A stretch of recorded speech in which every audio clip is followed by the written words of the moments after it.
What's going on, wrestling family? Welcome back to the channel. So you saw what it says in the thumbnail, you see what it says in the title, and that is exactly what we're going to do here today. We're going to try to predict what's going to happen in a PLE involving the most expensive exhibition / title matches of all time, and that is Crown Jewel 2024. Now this video is dropping kind of late, I get it, but I did record a prediction video before earlier this week. But given what happened with Rhea Ripley, it pretty much changed a whole lot there, because I had a lot of predictions in there that involved the whole situation with Liv Morgan and Rhea Ripley. But given that Rhea Ripley is more likely not going to be there, I had to chop it up a little bit here and there. And then after I chopped it up, I tried to rewatch the video, and I was like, bro, just throw the whole video in the trash. So I decided to put on my Minute Maid orange, throw over the quarter zip, I think that's what they call it, and come here and do it properly. So without further ado, do me a favor, hit that subscribe button. Let's get into this. The first match we have on the card is for the WWE Women's Tag Team Championships, and this involves our current champions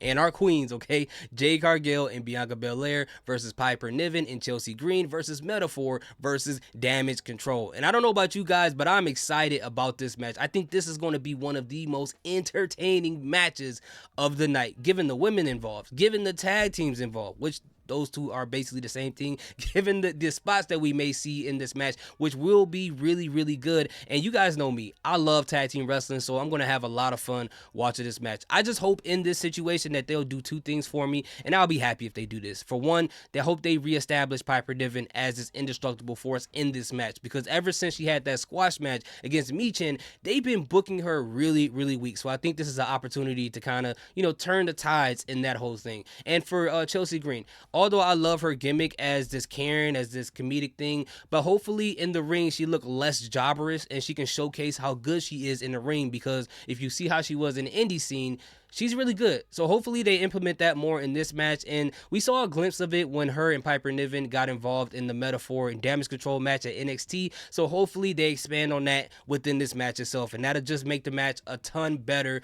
than what it's going to be. But overall, although I say all of that, I think this match is going to be the most predictable one of the night, and I got our current champions retaining their titles. Not just because I think they're going to hold it for a little bit longer, but the person or the team that they're going to lose the titles to are not involved in this match at all, in my personal opinion. And I know a lot of people may feel like, oh, it's too predictable. I don't like when it's predictable, and that's their opinion. That's great. But for me, my opinion is this.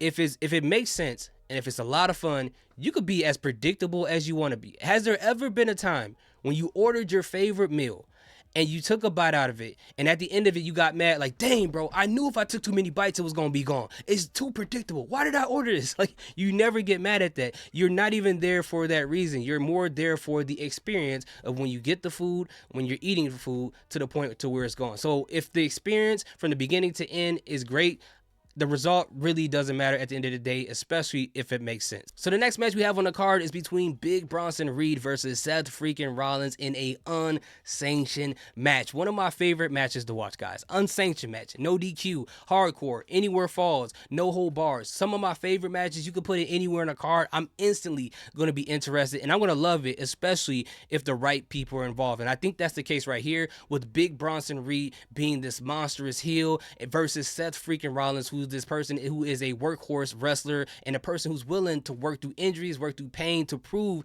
that he is good as he always is. I love that about Seth Rollins, because he always want to prove that he's the best regardless of what type of situation he puts himself in. Now this one is a little less predictable than the other one, but not by a whole lot. I think what I'm going to say is a 99.9% of the chance is going to happen. There is a 0.001% chance, if I did the math right, I don't know, X Scott Steiner, if they go into the other direction, which I don't recommend them going in the opposite direction. I think in this situation it is imperative that Bronson Reed wins this match, because if he loses this match, for one, Seth Rollins does not need this win. Why would he need this win? He can win the whole feud entirely, but he does not need to win this match, because Seth Rollins is already established as one of the biggest stars in this generation, and it's going to take a whole lot for him to lose that shine, right? For lack of a better term. But with Bronson Reed, if he loses in this, you knock him down 5 notches after bringing him up 2 just for being in this match. And then after that, you're like, okay, well, this feud is over. What was the point? Where do you take him after this point? So I think the whole purpose of this feud itself is to build up Bronson Reed to be the next megastar as far as being a heel, a monstrous heel. And to win this match, even if he doesn't win the entire feud,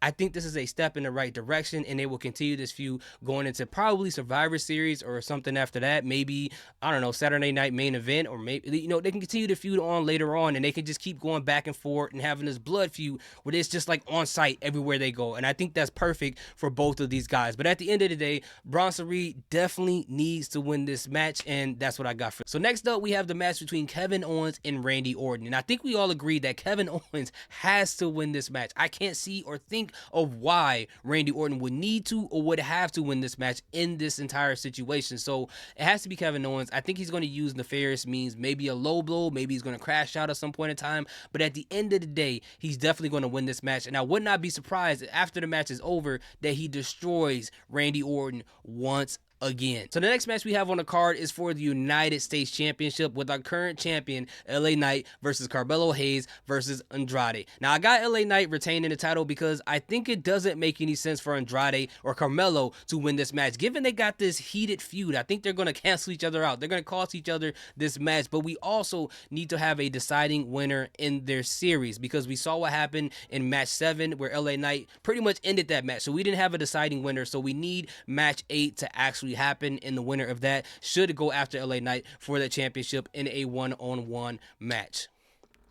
So the next match we have on the card is the Diet Bloodline Civil War, because it doesn't involve every Bloodline member. But this is going to be Roman Reigns and the Usos versus the Bloodline 2.0. Now, what's very interesting is if you look at this card, you notice that Jacob Fatu is not one of the members involved in this tag match, which is very interesting, but it does make a lot of sense if you think about it. So my guess is that the Bloodline 2.0 is definitely going to win this match. You're going to see Jacob Fatu get involved, and you're going to see Sami Zayn get involved in the other end, but we're going to see Sami Zayn get destroyed. Not to the point where he's going to end up in a hospital, but they're going to end up packing him up. They're going to end up packing up the OG Bloodline, which will lead up until their Survivor Series match at Survivor Series itself, which will be a good, thing to see, because we got the OG Bloodline in another Survivor Series match, but this time around, they're all baby faces. So that's going to be very cool to see, but that's my prediction for that match. So the next two matches, we're just going to clump them together because they're pretty much the same premise. These are the expensive exhibition championship matches for titles that nobody even wants. I know if you haven't followed wrestling as of lately, that sounds very confusing, but if you've seen those titles, you know exactly what I'm talking about. So we're going to start off with the Nia Jax versus Liv Morgan match, and in this one, I definitely have Nia Jax winning this title. And I know that Rhea Ripley has been reported to have a fractured orbital socket, and she's supposed to be out for an undisclosed amount of time, but I wouldn't be surprised if she still showed up as like the final thing before she actually goes on whatever this hiatus is due to her injury, and cost Liv Morgan this title, and then maybe gets the beats once again from Raquel Rodriguez to finally actually put her out for a long time. They could put it like, okay, she got her nose broken and her orbital fracture, and then in that situation, you could make Raquel Rodriguez look very strong, give time for Rhea Ripley to go away, so when she shows back up, her and Liv Morgan can come back to their feud and have a reason to face each other once again. Now, Nia Jax on the other end, I don't really think that Tiffany Stratton is going to cash in that night, but if she does, it would make sense. I mean, given the fact that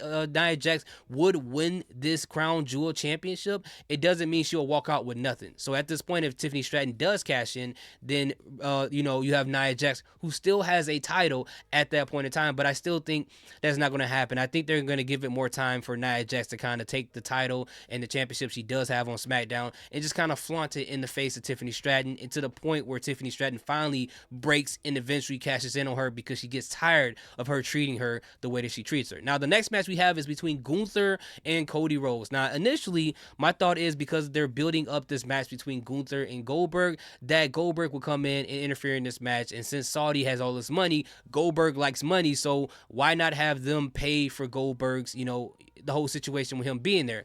But the more that I think about it, It makes no sense for someone like a babyface for Cody Rhodes to win this title because it absolutely means nothing to him in retrospect. I know we saw a lot of stuff in his promos where he said it's for his daughter and all these other things, but at the end of the day, why does the babyface need another title? Now, Gunther on the other end is this elitist, this person who thinks he's better than anyone, where he just wants it to have more bragging rights. So it looks better suited on him. And given the fact that I said Nia Jax is going to win her title match, and since she's on SmackDown, I like to play the rule or the math on which is one thing is SmackDown, the other one is Raw. So given that Nia Jax is part of SmackDown, I will have to give it to Gunther. It just makes more sense to be on him. It gives him more bragging rights. It makes him look bigger as a champion, and it doesn't do anything to hurt Cody Rhodes, especially if we have somebody like Kevin Owens somehow gets involved and costs Cody his championship because of the fact that Kevin Owens told him before, I don't want to have this title match against you. You forced me into this title match, and then you embarrassed me in front of everybody, so I had to repay you back for doing that to me before. So I think that makes the most sense